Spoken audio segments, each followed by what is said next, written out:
Hi, this is a video product description, examination inspection, and initial impression followed up with a written product evaluation.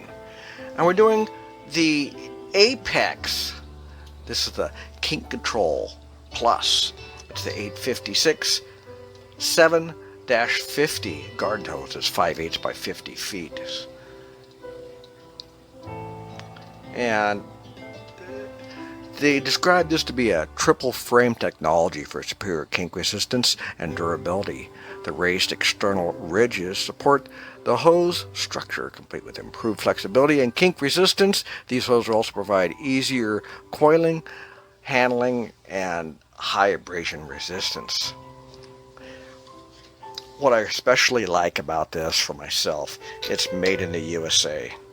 Kink resistant, these, for me, these are getting laid out. They're not getting coiled up and used for that purpose. I have timers that I water my yard with. I have fixed sprinklers, so they're just laying there.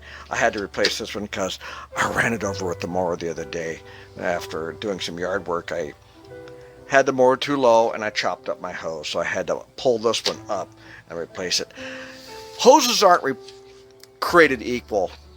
If you buy some of these imported cheap hoses, you definitely get what you pay for. I bought one at a hardware store. And this is cheap, blah, blah, blah, it'll work. It didn't work. The hose leaked. I mean, immediately. Didn't I use it for a month or 3 weeks or a year? As soon as I hooked it up, went out and looked at it, it was spraying out the sides of the hoses. Not a fitting, not out the gasket. The hose was leaking. It was absolute junk.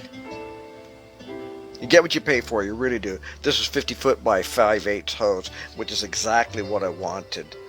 And honestly, the price isn't bad at all. 27.66 for a 50 footer, and it's got a lifetime warranty. But what I noticed as soon as I pulled this out of the bag and looked at it, and I went, ooh. And I noticed that these appeared to be solid brass. And I like the ones that you can actually put a wrench on, because sometimes you got to get these tight. And I was wondering, well, is that really solid brass? So I took a file on one of these corners, if I can, right there, this one. I filed off just a little bit of the corner to see if it was plated, because some of these companies jip you and they're, oh, it's brass, and if you check it out close, it's plated aluminum or something. And some of these other ones are aluminum ends. They're trying to keep the costs down, and they're just cheap.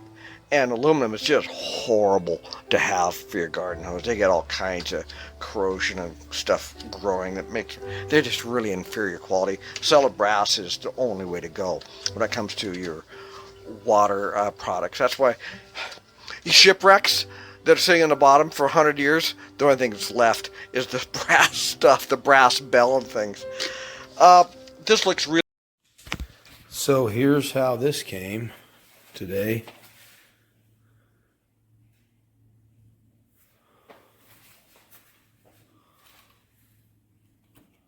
This just pulled right off. As you can see, it's not supposed to come off. So I guess buyer beware. Day 1 of use. Day 1.